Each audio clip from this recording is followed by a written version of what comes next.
untuk melaksanakan dan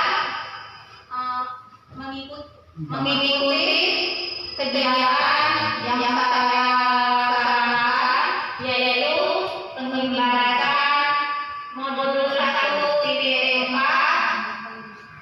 yaitu pada program calon guru penggerak yang saya sarankan. Selamat berraya salam. Sama-sama kita sambung sajian kekayaan Nabi besar Muhammad Sallallahu Alaihi Wasallam, yang mana memberikan kita rangkaian selawat untuk kita menjadikan lebih baik sampai saat ini. Pertama-tama saya mengucapkan terima kasih kepada Ibu Kepala Sekolah yang mendukung untuk acara saya hari ini. Juga saya mengucapkan terima kasih kepada mengikuti kegiatan yang saya laksanakan. Adapun pembahasan modul 1.4 ini yaitu mengenai budaya positif. Selain daripada itu, budaya positif ini bertujuan kualitas pendidikan kita yang ada di SD Negeri 25. Semoga dengan apa yang saya sampaikan nantinya bisa kita sama-sama laksanakan ataupun untuk peserta didik kita.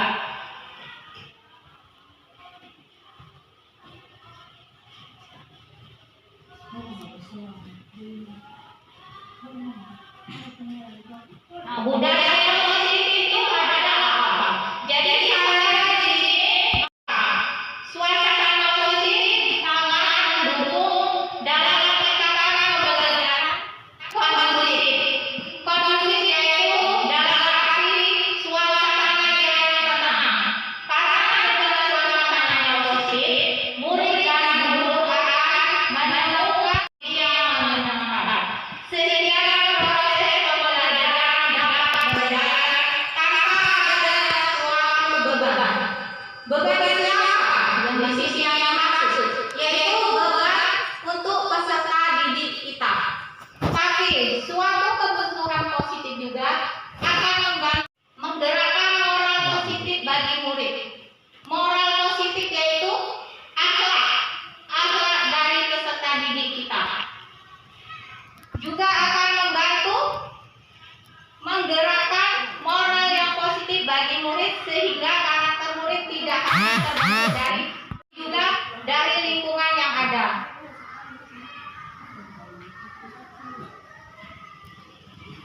Selanjutnya yaitu budaya positif.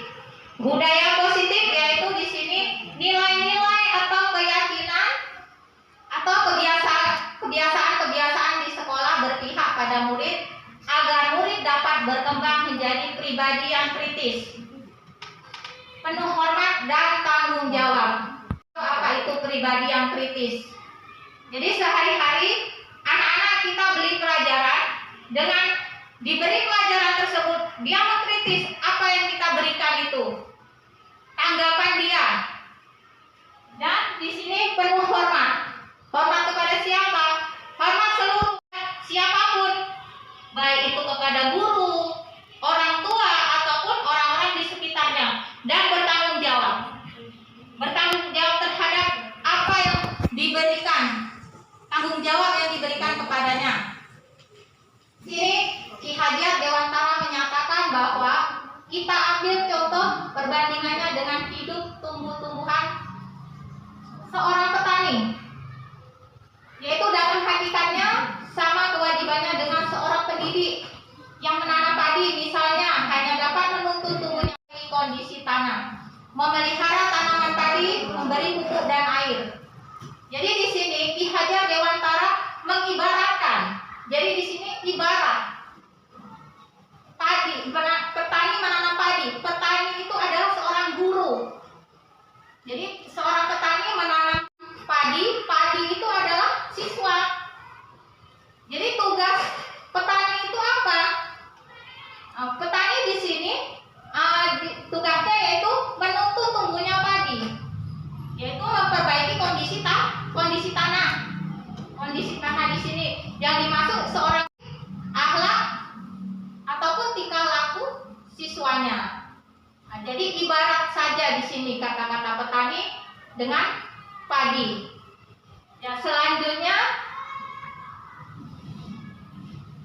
di sini ada standar nasionalnya yang mengatur tentang positif, yaitu standar proses pada standar nasional pendidikan pada pasal 12.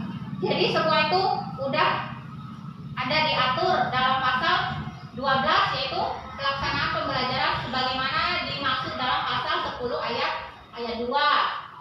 Itu pembelajaran yang interaktif, inspiratif, menyenangkan, menantang, memotivasi peserta didik untuk berpartisipasi aktif dan memberikan ruang yang cukup bagi prakarsa, kreativitas, kemandirian sesuai dengan bakat minat. Karena apa kita sekarang kurikulum merdeka. Jadi kurikulum merdeka itu, jadi kita memberi kebebasan kepada anak. Tapi di sini yang dimaksud kebebasan bukan berarti kebebasan anak itu bertingkah laku. Tetapi yang dibilang kebebasan sesuai dengan potensi anak dalam tingkah laku. Jadi sesuai dengan potensinya, tugas guru adalah menuntun sesuai bakat anak tersebut. Apa kompetensi yang dia miliki harus kita munculkan. Di sini apakah Anda setuju dengan pernyataan ini? Ini ada pernyataan hukuman dapat mendisiplinkan anak. Setuju tidak Bapak Ibu? Tidak. Mungkin jawabannya ada yang berkata iya, ada yang berkata tidak.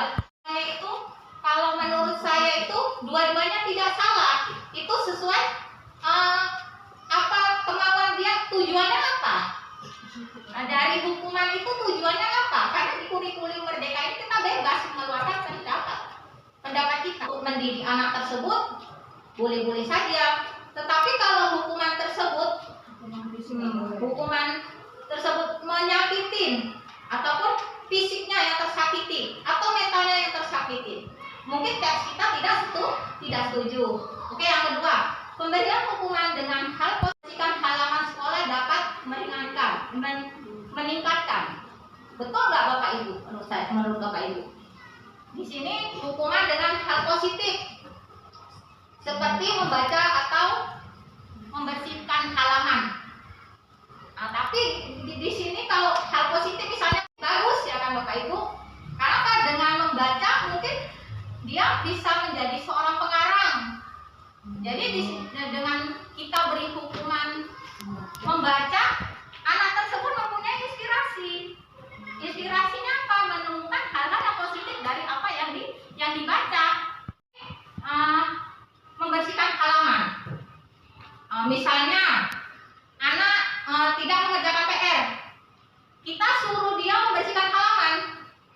Ini kan menurut kita bagus, tetapi menurut konteksnya nggak nyambung, betul nggak? Anak nggak mengerjakan PR, sepatutnya kalau memang dia nggak mengerjakan PR, ya kita beri dia mengerjakan PR kembali di mana?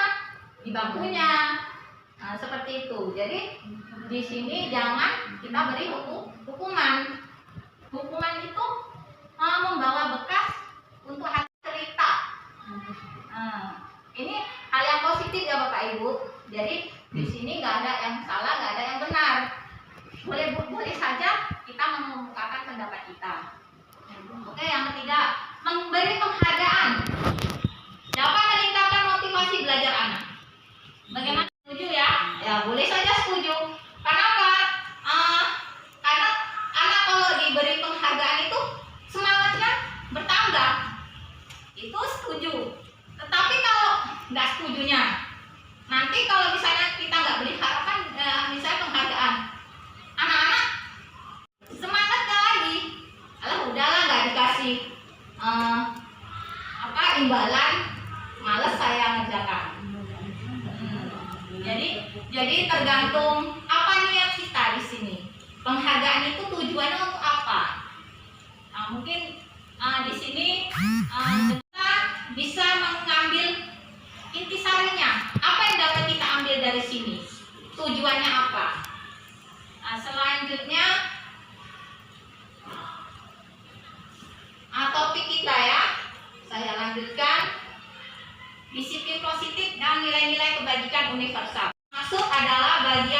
budaya positif yang dapat dilakukan sebagai bentuk kedisiplinan di sekolah.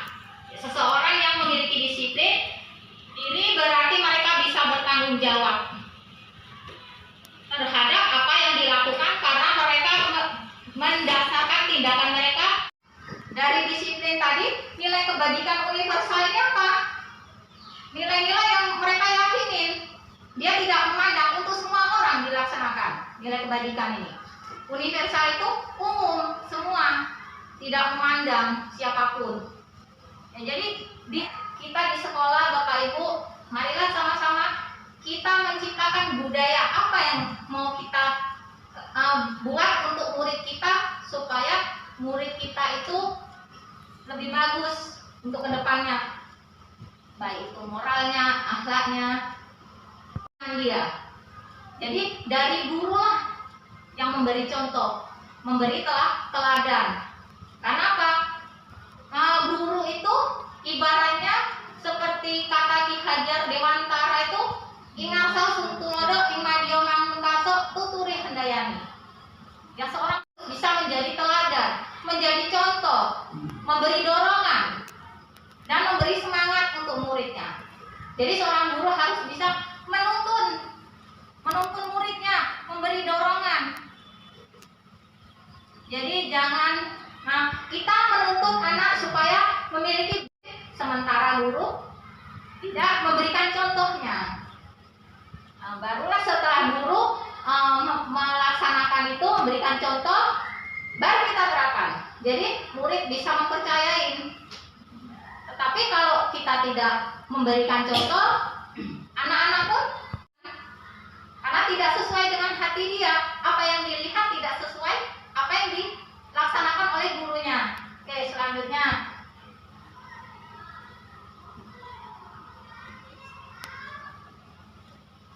ya, perubahan paradigma menurut teori kontrol. Teori ya. Jadi di sini ilusi itu kayak seperti khayalan ya Bapak Ibu. Ilusi guru mengontrol murid. Bisa guru mengontrol murid? Ibu-ibu, bapak-bapak? Bisa ya. Tetapi kalau banyak susah juga ya. Itu. Jadi bisa iya, bisa tidak. Ya, ilusi bahwa kritik dan membuat orang merasa bersalah dapat menguatkan karakter, membuat anak merasa bersalah. Dapat nggak menguatkan karakter anak? Nggak bisa memandang, oh ini jawabannya salah, itu saya pun tidak berani. Karena orang itu mempunyai persepsi sendiri-sendiri. Karena apa? Membuat orang merasa, misalnya anak datang terlambat, kita langsung sepatu warna ini. Otomatis dengan kata-kata itu kan membuat anak merasa bersalah. Yang mengakibatkan apa? Mungkin memicu emosional dia, ataupun membuat dia sedih. Mungkin kalau aktif, mungkin mereka tidak open. Tetapi kalau anak misalnya dengan hati tersentuh, akan merasa sedih. Oke, ilusi bahwa semua penguatan positif efektif dan bermanfaat. Penguatan positif, mungkin efektif tidak Bapak Ibu, dan bermanfaat. Semua penguatan di sini bilang. Gimana Bapak Ibu? Efektif ya? Oke, ilusi bahwa orang dewasa memilih hak untuk memaksa. Bisa nggak kita melaksana? Menurut perlawanan, karena memaksa itu, iya, kita nggak bisa memaksa kehendak kita. Kalau mengarahkan mungkin bisa. Oke, selanjutnya. Ya, di sini perubahan paradigma, stimulus, respon, dan teori kontrol. Yang memiliki kontrol. Stimulus respon mengatakan kita mencoba mengubah orang agar berpandangan sama dengan kita. Seperti kita sama anak. Kita maunya kita itu anak menguasai semua pelajaran. Tetapi di sini teori kontrol mengatakan kita berusaha memahami pandangan orang. Anak itu memiliki karakter sendiri-sendiri. Dia mempunyai pandangan sendiri. Jadi kita tidak bisa memaksakan pandangan kita sesuai dengan pandangan orang lain.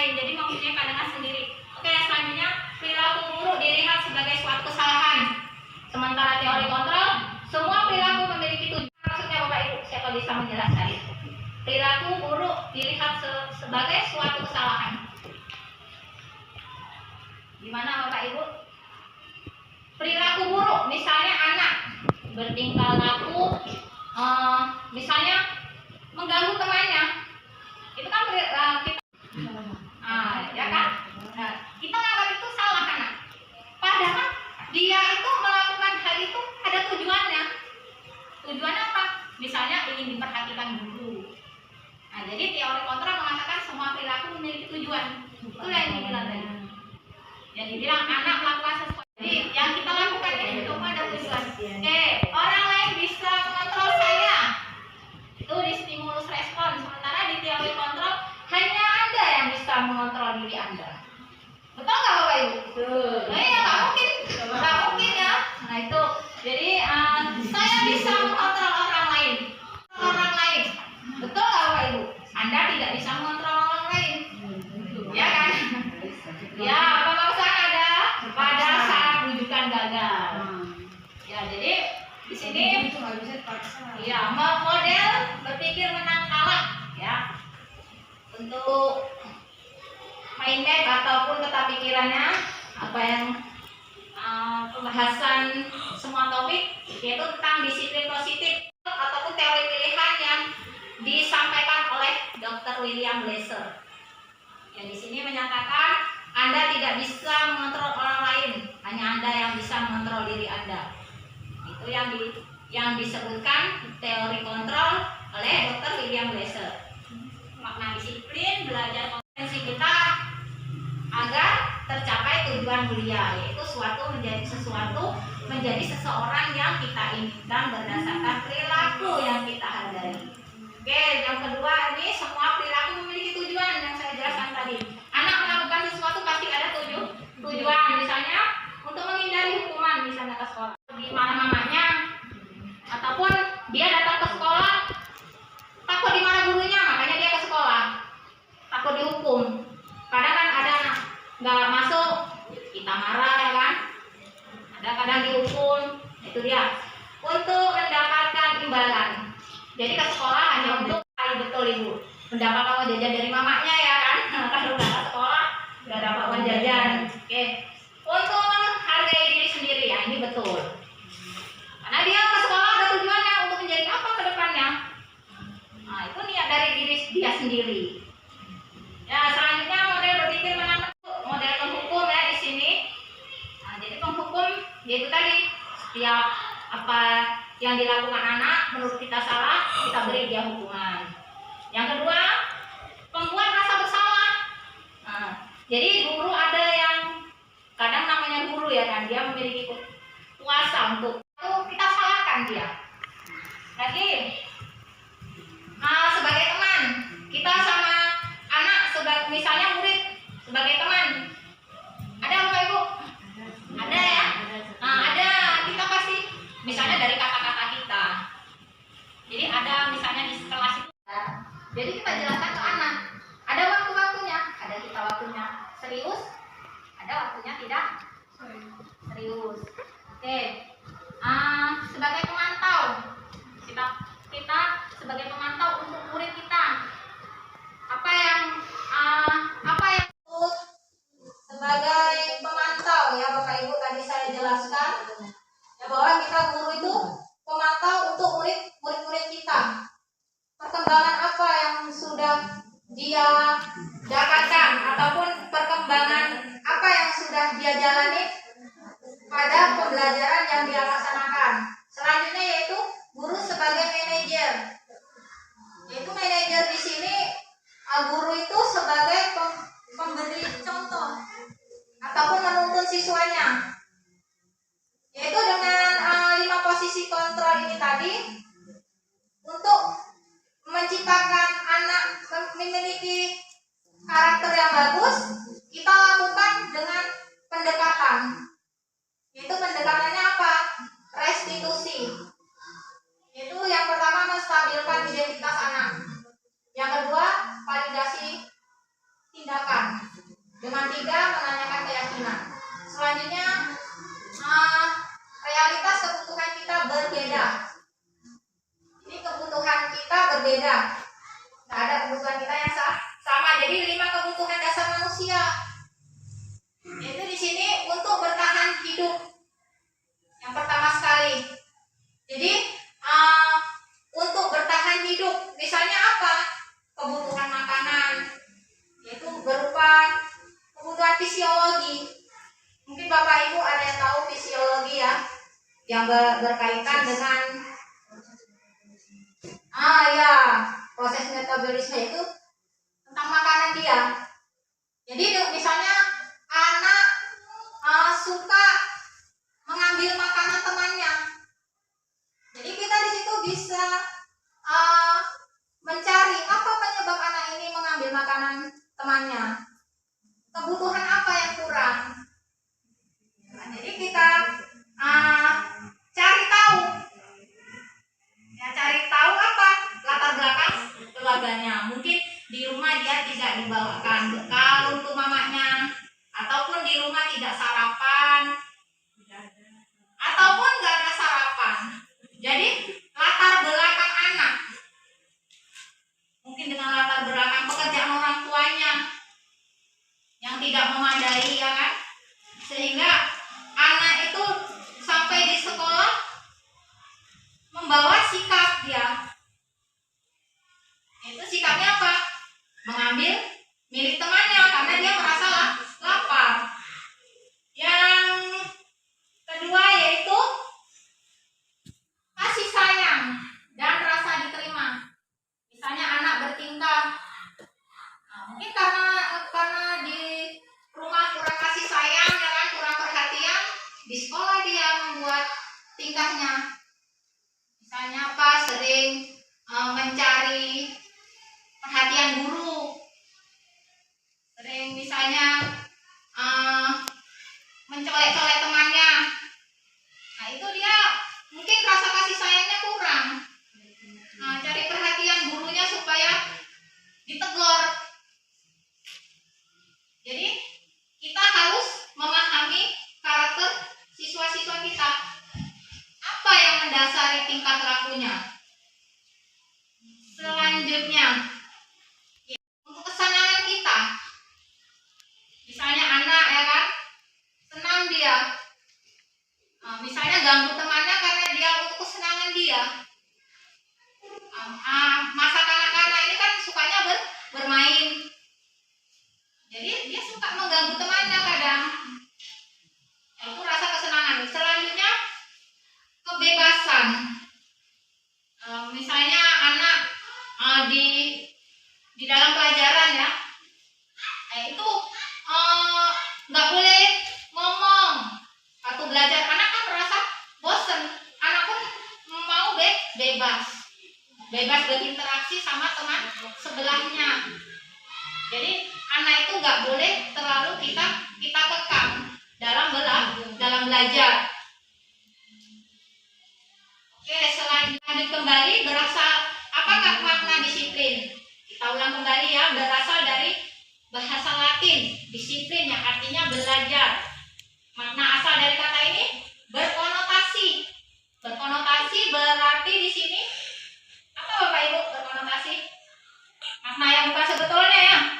Konotasi dengan disiplin diri dari murid-murid itu menurut Socrates dan Plato. Tahu kan Bapak Ibu Socrates dan Plato itu siapa? Orang filosofi, ya.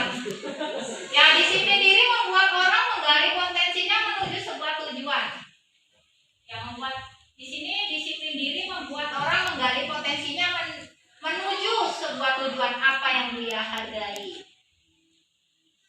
Yang selanjutnya, namun dalam budaya kita makna kata disiplin telah berubah menjadi sesuatu yang dilakukan seseorang pada orang lain untuk mendapatkan kepatuhan. Misalnya kita menerapkan peraturan di kelas supaya anak patuh, ataupun harus melakukan apa yang kita terapkan. Itu kita menerapkan disiplinnya dengan cara dibuatnya di sini sebuah peraturan.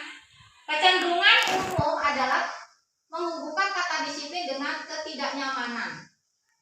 Jadi disiplin jangan misalnya kita buat peraturan, misalnya anak-anak kalau nggak ngerjakan PR seperti saya bilang tadi, nanti saya suruh buang sampah ataupun saya suruh ambil air. Nah, jadi itu membuat anak tidak nyaman. Bukan mendidik dia, tetapi membuat rasa takut anak. Selanjutnya, nilai-nilai kebajikan universal. Ya, nilai-nilai kebajikan universal di sini Bapak Ibu ya. Mungkin kita aneh dengan kata-kata ini. Universal, berarti yang dibilang universal itu semua umum. Yang nggak ada pandang bulu. Semua dilaksanakan ataupun semua melaksanakannya. Nilai-nilai kebajikan adalah sifat-sifat positif manusia yang merupakan tujuan mulia yang ingin dicapai setiap individu. Nilai-nilai tersebut ya bersifat universal dan lintas bahasa, suku, bangsa, agama maupun latar belakang. Jadi semua itu menujunya ke kebajikan universal. Ya, setiap perilaku perbuatan memiliki suatu tujuan yang dinyatakan oleh Dr. William Glasser. Jadi kita datang ke sekolah pun ada tujuan. Itu mencerdaskan anak didik kita. Selanjutnya nilai-nilai kebajikan yang ingin dicapai oleh setiap anak Indonesia kita kenal dengan profil pelajar Pancasila. Itu sekarang ya kurikulum merdeka yang ingin kita capai adalah kurikulum merdeka. Di sini apa? Mewujudkan profil pelajar Pancasila. Ada 6 dimensi yang ingin kita wujudkan. Yang pertama apa? Beriman, bertakwa kepada Tuhan Yang Maha Esa. Iya, itu paling utama. Dalam karakter pun itu nilai religius paling utama. Yang kedua mandiri. Anak-anak mandiri. Lagi bernalar kritis, berkebinekaan global. Habis itu gotong royong dan kreatif. Selanjutnya teori motivasi hubungan dan penghargaan. Kita lanjutkan lagi ya Bapak Ibu. Masih semangat kan? Semangat. Ya, teori motivasi perilaku manusia. Jadi perilaku manusia tadi yang sudah saya jelaskan tadi ya. Ya, itu ada tujuannya, motivasi perilaku manusia. Yang mendorong manusia untuk berperilaku itu apa? Misalnya untuk menghindari ketidaknyamanan ataupun hukuman. Ya, apa yang akan terjadi apabila saya tidak melakukannya? Misalnya anak diberi tugas ataupun PR. Jadi di sini dia melaksanakan karena apa? Takut diberi hukuman. Bukan niat dalam diri dia. Yang dimaksud di sini adalah motivasi eksternal. Termotivasi dari luar diri dia, bukan dari dalam. Karena dia takut sama gurunya, makanya dia mengerjakan PR. Selanjutnya, untuk mendapatkan imbalan dari orang lain ataupun institusi. Misalnya di sini apa yang akan saya dapatkan apabila saya melakukannya? Seperti contoh apa? Bapak Ibu, misalnya anak-anak membaca ya. Siapa yang bisa baca nanti ibu kasih uang 5.000. Nah, itu kan mengharapkan imbalan. Berarti motivasinya itu dari luar, bukan dari dalam diri dia sendiri. Itulah yang dibilang motivasi eksternal. Selanjutnya untuk menghargai diri sendiri. Nah, jadi yang ketiga ini termotivasi dari dalam. Misalnya di sini, saya akan menjadi orang seperti apa apabila saya melakukannya. Misalnya disuruh membaca seperti tadi. Oh, kalau aku bisa membaca, nanti aku bisa pinter. Jadi seperti itu. Motivasi internal ini tujuannya adalah disiplin positif. Selanjutnya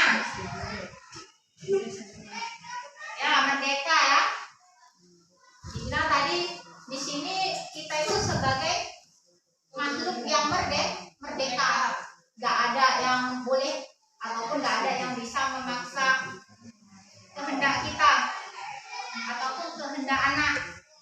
Nggak ada yang bisa memaksa. Menurut Ki Hajar Dewantara, merdeka itu artinya tidak hanya terlepas dari perintah, akan tetapi juga cakap buat memerintah diri sendiri.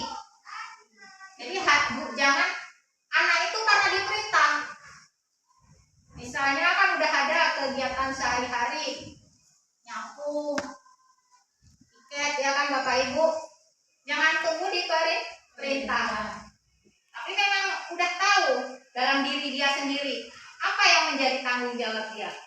Jadi merdeka di sini ya tadi udah diungkapkan sama Ki Hajar Dewantara. Selanjutnya, apa itu restitusi? Bapak Ibu pernah mendengar restitusi? Belum pernah ya? Restitusi.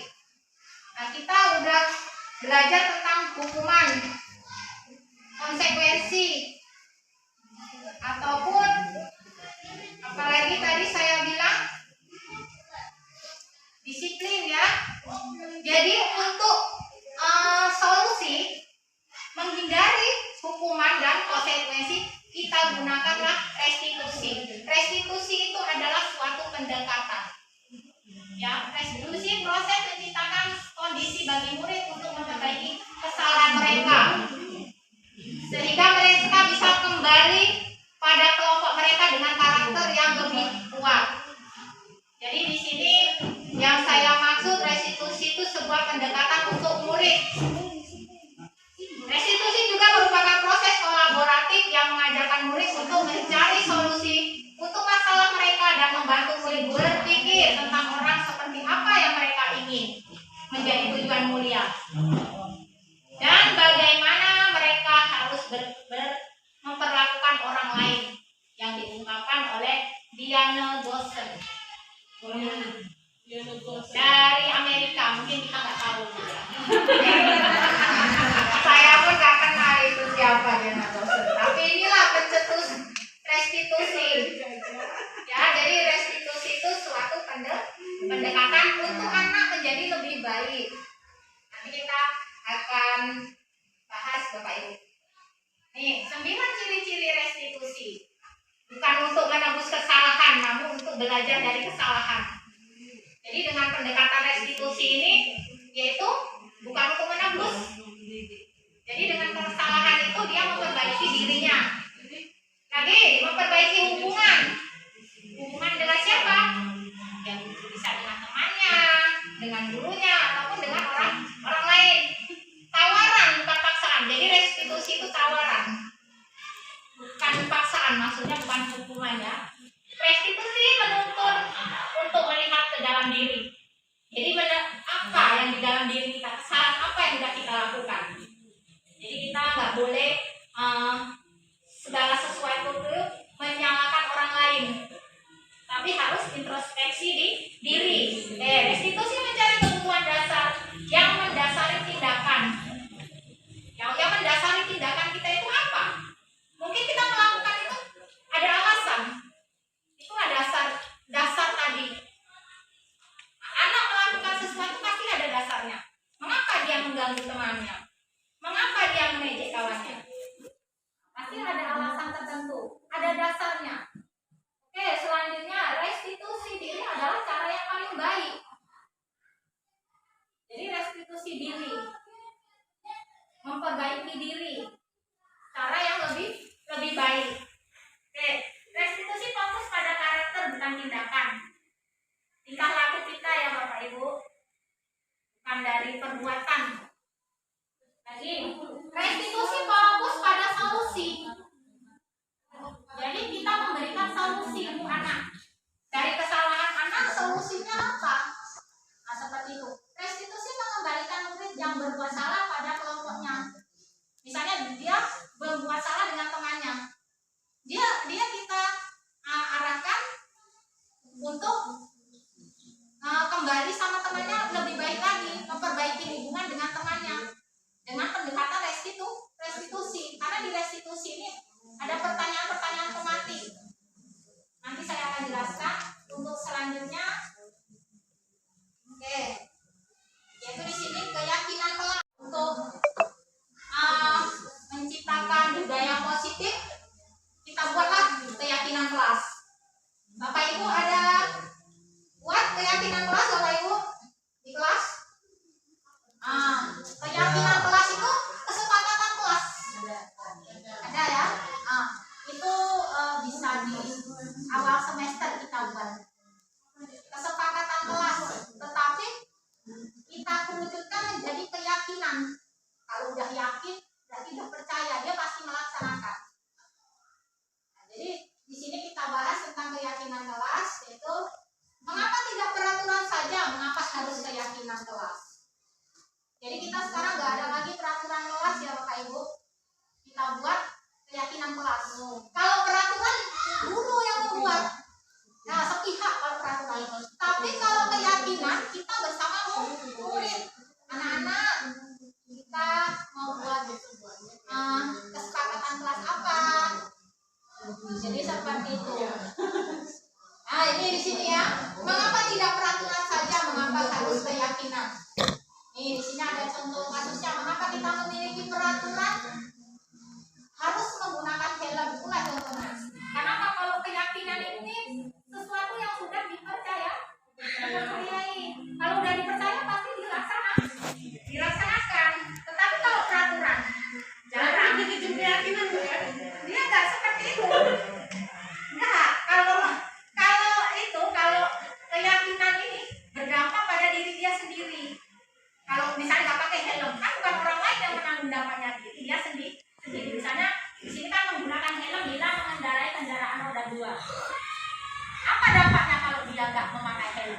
Apa dampaknya kalau dia memakai helm? Berarti kan untuk keselamatan dia sendiri, bukan untuk orang lain. Ya. Mengapa kita memiliki peraturan 3M? Memakai masker. Biar nggak kena COVID. Biar sehat ya. Ya, mengapa kita memiliki peraturan harus datang tepat waktu pada saat mengikuti pelatihan? Ya, disiplin.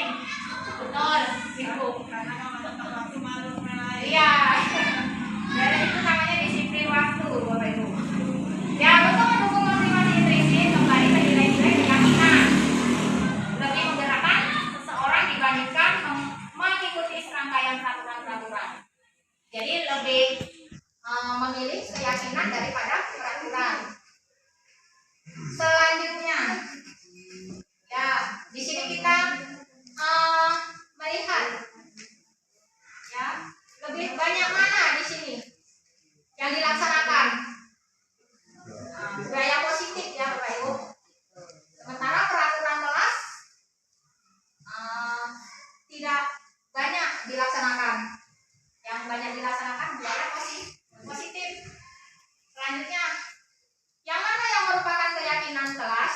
Mengapa? Ya di sini yang pertama, kesepakatan kelasnya datang tepat waktu, mengucapkan salam.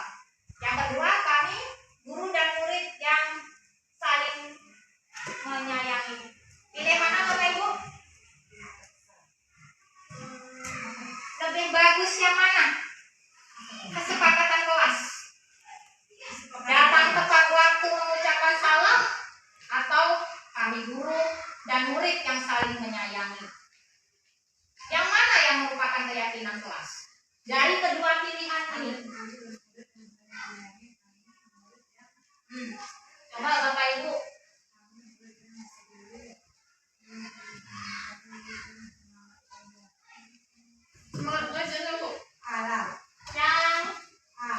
Yang A ini ya? Betul Ibu berarti.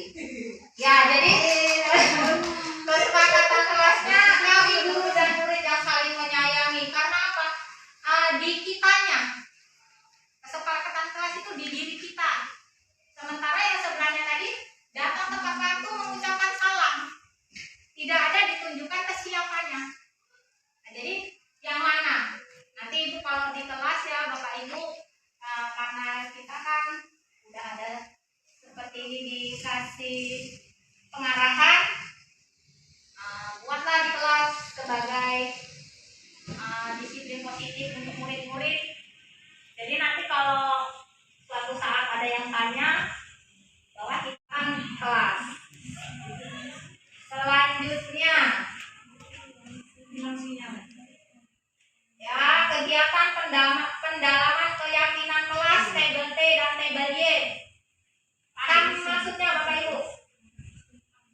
Tabel T dan tabel Y tentang keyakinan kelas. Nah, ini perumpamaan saja ya Bapak Ibu. Misalnya sikap hormat, apa yang didengar dan terlihat, maka menjadilah sebuah perilaku. Misalnya hormatnya datang tepat waktu, tampak seperti. Datang tepat waktu itu tampak seperti. Sementara tidak tampak seperti, sering hadir terlambat. Berarti di sini belum mencerminkan dia itu melaksanakan keyakinan ke kelas, ataupun belum melaksanakan budaya positif. Oke, menyapa teman dan guru setiap hari. Nah, itu tampak sepertinya.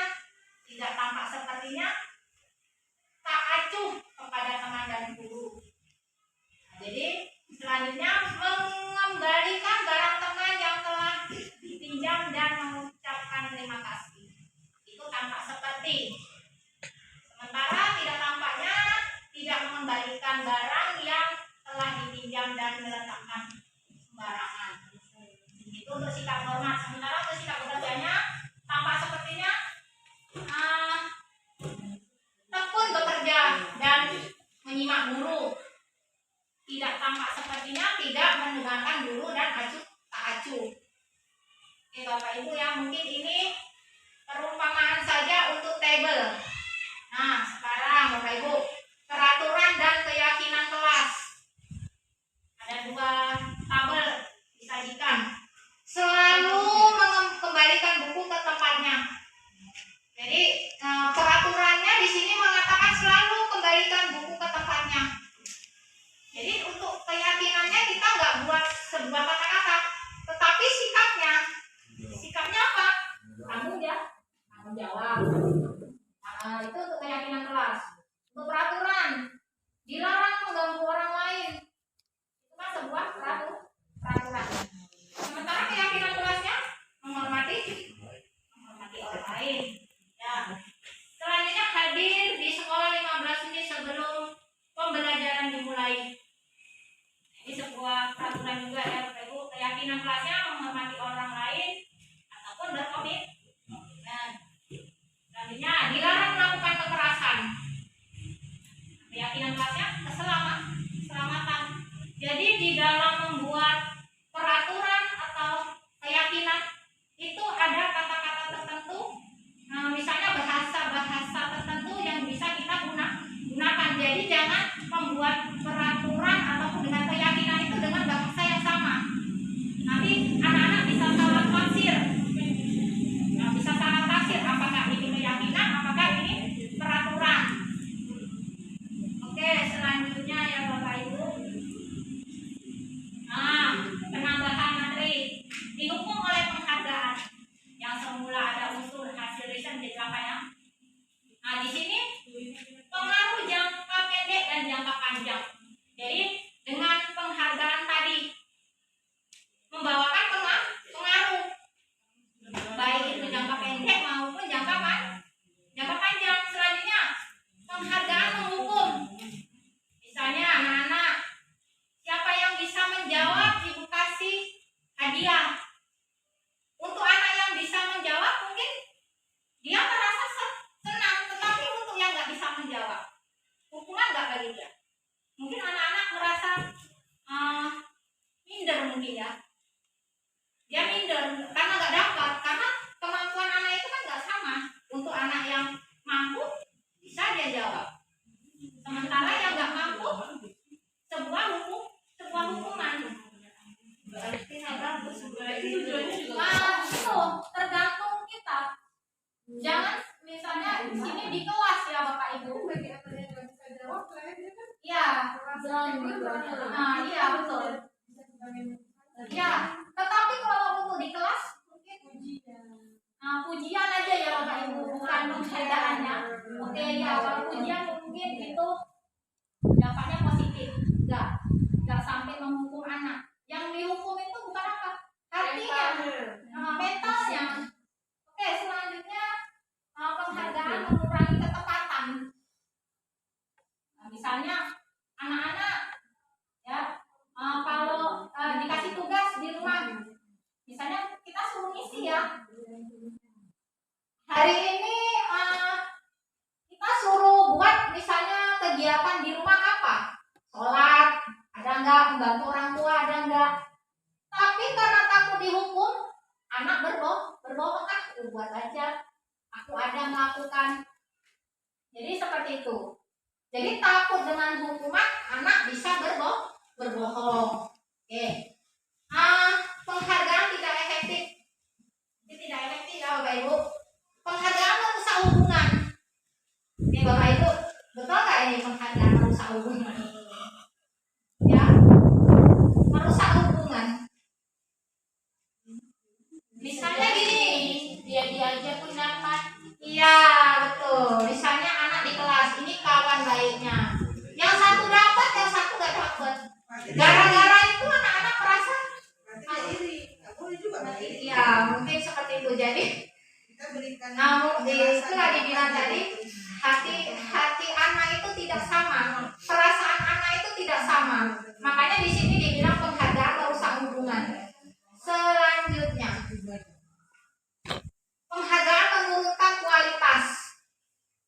Ya, misalnya apa? Kualitas apa yang kita mau tonjolkan di sini? Misalnya suatu barang ya, misalnya menciptakan karya tulis. Jadi dengan karya tulis itu misalnya siapa yang bisa membuat sebuah karangan dikasih hadiah ataupun imbalan. Jadi bersemangat. Tetapi kalau nggak diberi imbalan, dia nggak mau melakukan lagi. Ya, penghargaan mematikan kreativitas. Ya, selanjutnya penghargaan mematikan kreativitas ini ya Bapak Ibu. Ya, penghargaan mengurangi motivasi intrinsik. Ya, di sini mengurangi motivasi intrinsik berarti motivasi dari dalam. Selanjutnya, ya, tindakan guru.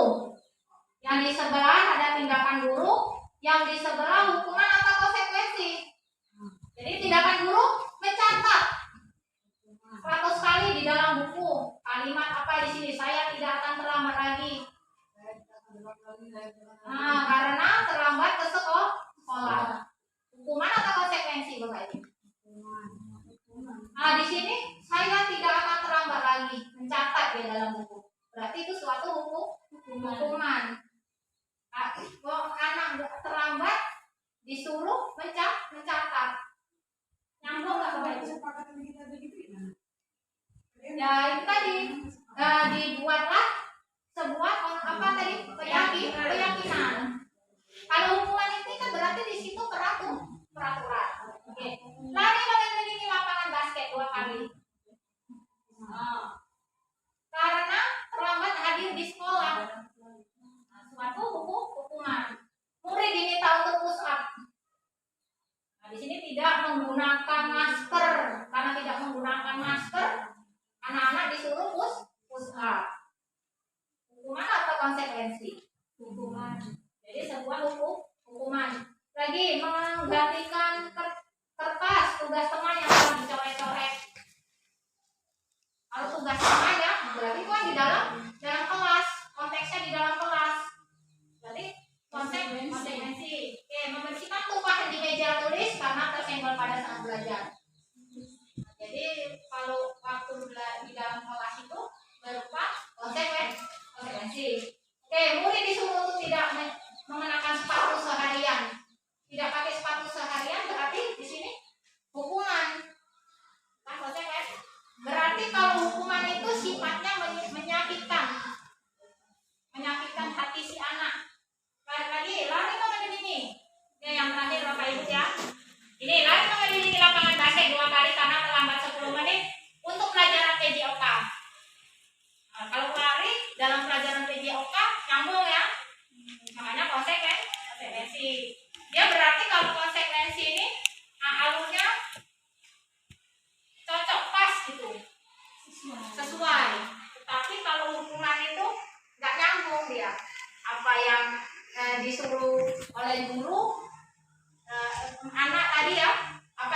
dilakukan anak beda apa yang diberikan sama muridnya. Selanjutnya, perbedaan hukuman dan konsekuensi. Suatu yang menyakitkan harus terjadi di hukuman ya Bapak Ibu. Konsekuensinya sesuatu harus terjadi. Ya, jadi yang kedua membuat anak sakit. Jadi hukuman itu membuat anak sakit, bukan sakit. Bukan sakit maksudnya sakit apa, tetapi sakit fisiknya, sakit di dalam hatinya. Oke, selanjutnya anak membenci kedisiplinan. Sementara konsekuensinya anak menghargai disiplin. Lagi hukuman. Kalau hukuman dia sifatnya paksaan. Konsekuensinya apa? Stimulus tanggapan.